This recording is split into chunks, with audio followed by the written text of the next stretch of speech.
چند دیگر کلیسیائیں یہ کہتی ہیں کہ اتوار کی صبح کی عبادت کے بعد گولف کھیلنا ٹھیک بات ہے، اس میں کوئی برائی نہیں ہے۔ چند دوسرے کہتے ہیں اتوار کو اپنا کاروبار جاری رکھنا بھی صحیح ہے۔ وہ یہ کہتے ہیں کہ زیادہ دہائیکی اور اپنی مرضی سے رہنا یہ بالکل ٹھیک ہے۔ اس طرح سے رہنا کتنا ہی اچھا ہو، کیا آپ بھی یہی کہیں گے؟ اگر آپ نجات نہ پا سکے تو کیا ہوگا؟ اگر آپ کو خجالت امیز نجات ملی تو کیا ہوگا؟ کیا آپ نے کبھی اس بارے میں سوچا ہے؟ ہمیں دم بھر کی مشکلات کو آزمائشیں نہیں سمجھنا چاہیے، ان کو آزمائشیں کہنا بھی نہیں چاہیے۔ یہ راہ حق کی، نجات کی، برکت کی، ابدی حیات کی اور نئے یروشلم کی راہ ہے۔ آپ سب کو یہ معلوم ہے، آپ کو انہیں دکھ نہیں سمجھنا چاہیے، اسی لیے آپ دانیل کی دعائیہ رات کو دل سوزی سے دعا کر رہے ہیں۔ کلام خدا کے مطابق بلا ناغہ دعا کرو۔ ہم جاگتے اور دعا کر رہے ہیں، ہمیں اسے مصیبت نہیں کہنا چاہیے۔ لہذا میں امید کرتا ہوں کہ آپ ان الفاظ کو ایمان سے تھامے رہیں گے اور اپنے دل کی گہرائیوں سے شکر گزاری کی مضبوط دعائیں کرتے رہیں گے۔ ہمیں عارضی اور گزرتی ہوئی آزمائشوں کو یاد کرتے ہوئے اس خدا کی شکر گزاری کرنا ہے جو ہمارے ایمان کا بانی ہے اور اسے آزما کر مکمل کرتا ہے اور ہمیں ایسا جلالی اجر بخشتا ہے جس کا مقابلہ کسی چیز سے نہیں کیا جا سکتا۔ اگر ہم اس بات کا یقین کریں کہ ہر بات میں خدا کی مرضی شامل حال ہے اور خلوص سے دل سے اس کا شکر کریں تو ہمارا خدا باپ خوش ہوگا اور ہمیں شکر گزاری کے مزید مواقع دے گا۔ میں نے ان باتوں کا متعدد بار تجربہ کیا ہے۔ چرچ ڈھونڈنے کے کچھ زیادہ عرصے بعد نہیں، میری تینوں بیٹیاں زہریلی کاربن مونو آکسائڈ CO کی وجہ سے موت کے منہ میں پہنچ گئیں۔ یہ جلے ہوئے کوئلے کی بدولت ہوا تھا۔ اس صورتحال میں میں نے حقیقی طور پر خدا کا شکر کیا۔ تب خدا باپ میری تینوں بیٹیوں کو دوبارہ زندگی کی جانب لے آیا اور مجھے بڑی قوت سے بھرا۔ ایک مرتبہ جب میں ایسے امتحان میں سے گزرا تو گیس غیر مضر ہو گئی۔ ایک مرتبہ جب میں ایسے امتحان میں کامیاب ہو گیا تو گیس مضر نہیں ہوئی۔ اس وقت لوگ کوئلے کی اینٹیں استعمال کرتے تھے اور متعدد افراد زہریلی گیس سے ہلاک ہو جاتے تھے۔ اگر وہ ہسپتال جا کر بچ بھی جاتے تو بھی انہیں ایک مشکل زندگی بسر کرنا پڑتی تھی۔ بعض اوقات ان کی یادداشت کھو جاتی، وہ ہکلانے لگتے اور بعض دفعہ وہ مفلوج ہو جاتے۔ انہیں عموماً ایسے ہی جینا پڑتا تھا۔ لیکن کئی گھنٹے گیس کے اثر سے بے ہوش رہنے کے باوجود بھی جب انہیں میرے پاس لایا جاتا تو وہ محض 2 منٹوں میں ہی نارمل ہو جاتے۔ جب میں دعا کرتا گیس دور ہو جا تب وہ ٹھیک ہو جاتے تھے۔ جب میں نے تابعداری کی اور شکر گزاری سے اس امتحان میں کامیاب ہو گیا تو بے جان اشیاء بھی میرا حکم ماننے لگی، گو کہ میں انہیں نہ دیکھ اور نہ سن سکتا تھا، میں صرف حکم دیتا تھا۔ جب آپ جلے ہوتے ہیں تو کس قدر زیادہ جلن ہوتی ہے، لیکن تب میں حکم دیتا ہوں کہ جلن دور ہو جا تو وہ غائب ہو جاتی ہے، وہ حکم مانتی ہے۔ یہ حیران کن بات ہے۔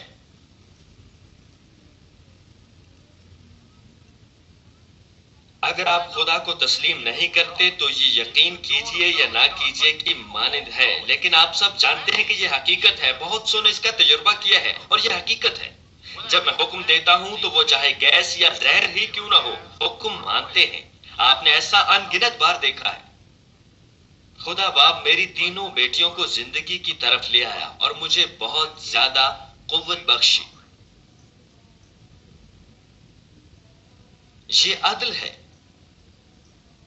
اس کلیسیا کے آغاز کے فوراً بعد، میرے خیال میں آدھے سال کے بعد، وہ مر گئی تھی، لیکن میں نے خدا سے دعا کی، میں نے شکر گزاری کی دعا کی۔ سوچیں کہ خدا کس قدر متاثر ہوا ہوگا، کیونکہ میں نے شکر گزاری کی دعا کی تھی۔ تصور کریں کہ آپ خدا ہیں، آپ ایسے ایمان والے بیٹے یا بیٹی کو دیکھتے ہیں جس کی بیٹیاں موت کے منہ میں ہیں۔ ساری رات کی عبادت کے بعد تینوں بیٹیاں زہریلی گیس کی بدولت مردہ ہو گئیں، لیکن بیٹا سامنے آیا اور شکر گزاری کی دعا کی۔ یقیناً خدا متاثر ہوگا۔ میں نے ان پر اپنے ہاتھ رکھے، لیکن میرا نہیں خیال تھا کہ وہ زندگی کی طرف لوٹ آئیں گی۔ میں نے کبھی نہیں سوچا تھا کہ میری دعا کے بعد وہ زندہ ہو جائیں گی، لیکن مجھے دعا کرنا تھی۔ بس نوجوان لڑکے سے آغاز کرتے ہوئے میں نے دعا کی۔ وہ نوجوان پہلے سے ہی مردہ تھا، وہ سانس نہیں لے رہا تھا، لیکن جب میں نے دعا کی تو وہ زندہ ہو گیا۔ یہ ہماری کلیسیا کے ممبران کے لیے کتنی عظیم بات ہے۔